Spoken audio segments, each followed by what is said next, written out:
Hello there, economists and lieutenants. Actually, no, not hello, you economists and lieutenants, because you guys actually pay the freak attention. Okay?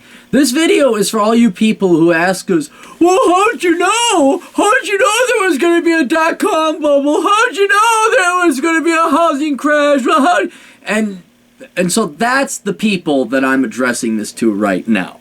Okay? Because my economists, my lieutenants, my readers, my viewers, they don't need this lesson. They don't need this lecture. Right now, this is just, they're going to enjoy watching this because I'm going to spank your dumbasses, not my economists and lieutenants, but all you sheeple out there who ask the stupid question all the time after a bubble crashes, how'd you know? How did you know? Were there warning signs? Like, oh my God, I was too busy watching what Katy Perry was doing. So let me explain to you how we knew, okay? It's the same thing as how we knew the dot-com bubble and how we knew the housing bubble was going to crash. We got politics and emotion out of our thinking. We looked at empirical data, we looked at numbers, and we didn't give a shit what other people were thinking. Let me give you an example. Okay, here's a perfect example. Where I introduce fact and truth and get nothing but vitriol, hatred, and angst, and complaints and filings, all this other crap against me, okay? I consult. We'll leave it that way. I tell people, hey, I help them out with their financial planning. And there's no end to these aging baby boomers who are like 55, 58, 60, and they come up to me and they say, well, I finally paid off my son's loans. He got his triple doctorate in drama, theater, arts, and music therapy. And I haven't really been, life gets busy, and I just haven't gotten around to, like, saving for retirement. So I'm 58, and I'd like to retire at 62, and I have $10,000 saved up, and I'm wondering what I have to do to retire at 62. And I look at it, and it's like, really? How did you not? You're screwed. You're screwed. Screwed, quote Tom Likas. There's no way in 4 years you're going to save up the money to retire at 62. You're going to have to work till 70. And the only reason that works is working till 70 is because you're getting that much closer to your statistically likely death that you need that much less money and less time to survive. So pray to God you don't get incapacitated where you can't work. Now, when I deliver this news, of course not that blunt, but I be diplomatic and adroit about it, I say, I'm sorry, mathematically it's impossible for you to save up the roughly $500,000 you need by the age you're 62 to retire. And even then, it's more like $1.2 million, but I don't want to, get people really pissed off. I want to give them some hope. Now, whose fault is it?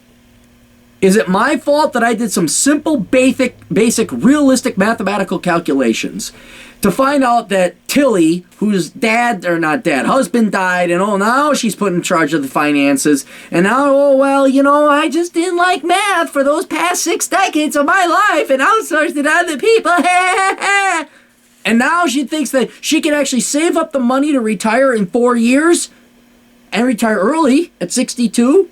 Is it my fault that she was frankly ignorant and dumber than all hell? I mean, how do you not do basic math? This isn't even exponential math. This isn't even quadratic equations. This is number of years to life expectancy, how much money I need to live per year. It's simple division, and even these people can't do it. So I tell them the simple basic math. It's realistic. It's logical. It's fact, like the law of gravity. Well, whose fault is it? I get you don't like it, how dare you, good. Who's right or who's wrong? I'm right. They're wrong. And this is the problem. The reason people like me and Peter Schiff, Robert Schill, and all these other people know is because we don't let emotions get in the way of our decisions. We do not let emotions and feelings trump fact.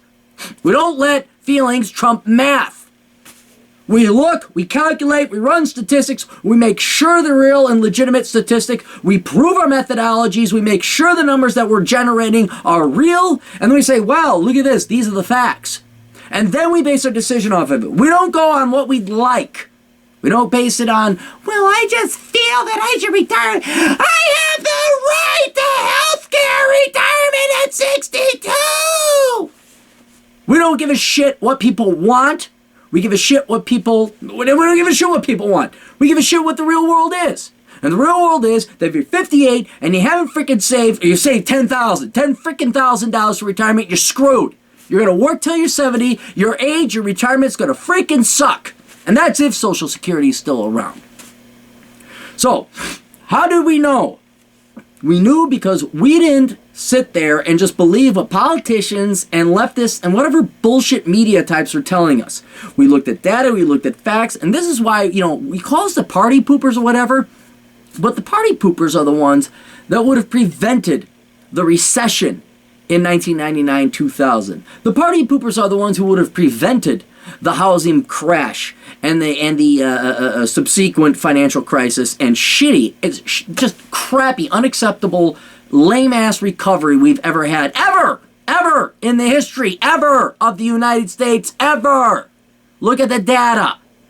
I know it's hard for some of you people because you're all enamored with Barack Obama, so it can't possibly be true based on numbers and statistics. No, because he's Barack Obama, and I'm a racist for pointing out numerical fact. What the heck?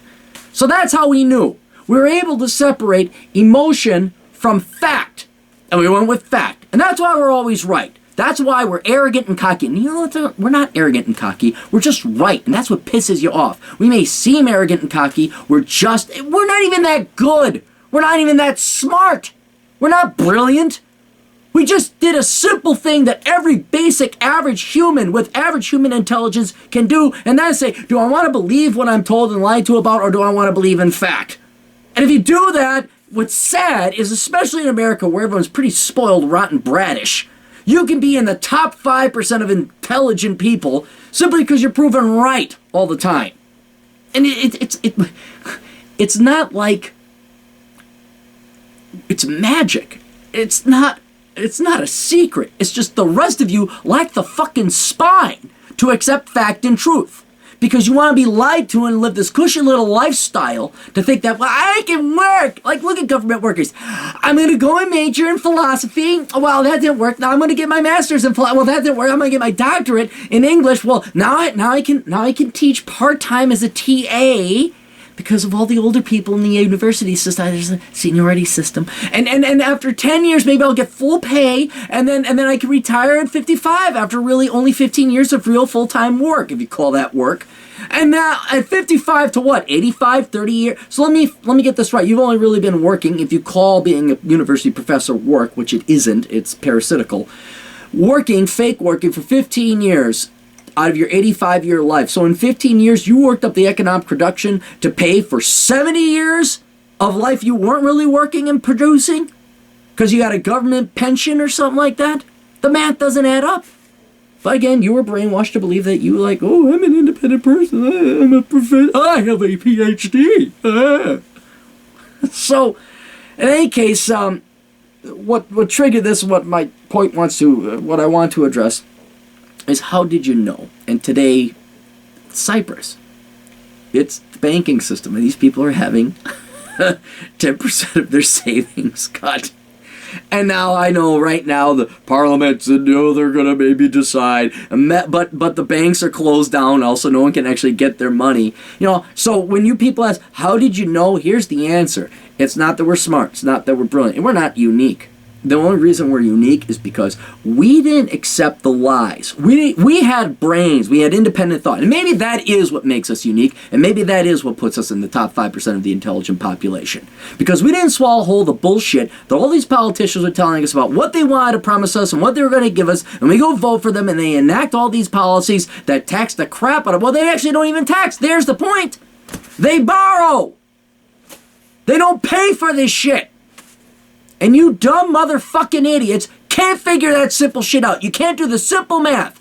You look at all the consumer debt, the household debt, it is empirically obvious that the average American, the average Westerner, is so fucking stupid or so fucking brainwashed, you can't do simple, basic personal finance and find out that I make $30,000, but I spend $40,000. And you can't see a problem with that, and your brain is so brainwashed, you're so spoiled rotten, you go and rationalize and try and find somebody else to pay for your mistake of spending $10,000 more than you made. And even today, you're like, well, how did this happen? I don't know. So yeah, I guess the likes of me and Schiller and Schiff and Rubini and Arini and all these other people, you know what? We're not that smart. You're all that fucking stupid. You're all spectacularly fucking stupid. And what I love is the hipster leftists who think they're so independent-minded. They're so intelligent, and they still can't figure out why they're $120,000 in debt for some worthless piece of shit degree in poetry. And you wonder, well, how did you know?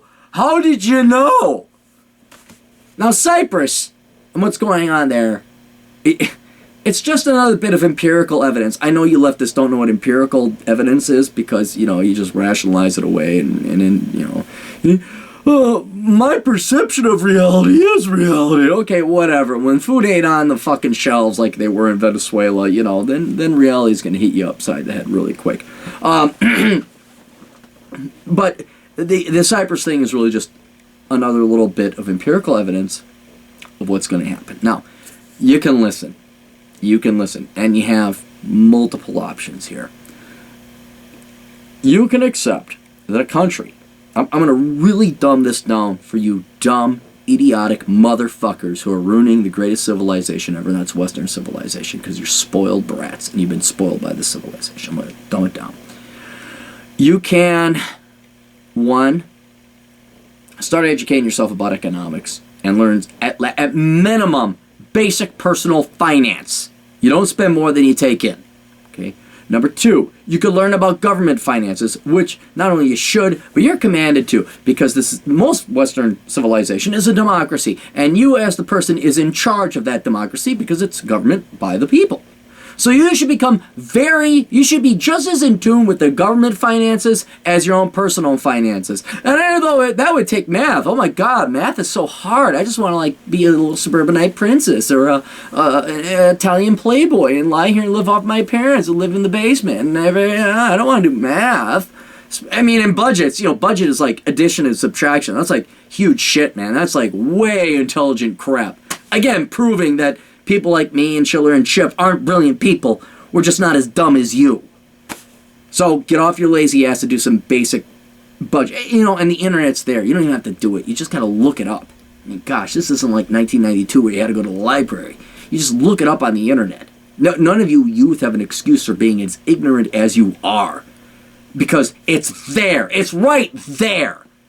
And yet, even though there's tons of empirical data right there at your fingertips, you're still going to swallow whole the bullshit your 1960s burnt-out professor pussy who's never had a real job in his life with a ponytail is going to spew to you. So, I'm sorry. Yes. What else can you? So, learn about your personal finances. Learn about the government finances. And then, here's something. Why don't you become an informed voter or an educated voter? Or here's a better idea. If you're not that savvy about it, if you don't know really what's going on, you don't know about politics, and you are taken in by bumper sticker quotes from the politicians, that's how you're going to vote. Or you're going to vote because Barack Obama is black. Or because, you think he just cares. The Democrat, they're really for the small person. They're really for the little people. If that, why don't you just maybe admit you don't know what you're talking about, and you've used that excuse as a rationalization to excuse your ignorance. And then, or here's another way. Here's another thing. Where the rich don't pay their fair share, but one, you don't know how much they're paying in the first place. Two, you don't know how much the private sectors are paying into the public sector. And three, if you think, here's something to do. Here's why you shouldn't vote. This is a really good litmus test is why you shouldn't vote. If someone were to ever ask you the question, all right, we're not spending enough on social stuff and education and healthcare and the poor and the children, how many times more do you think we need to spend on that?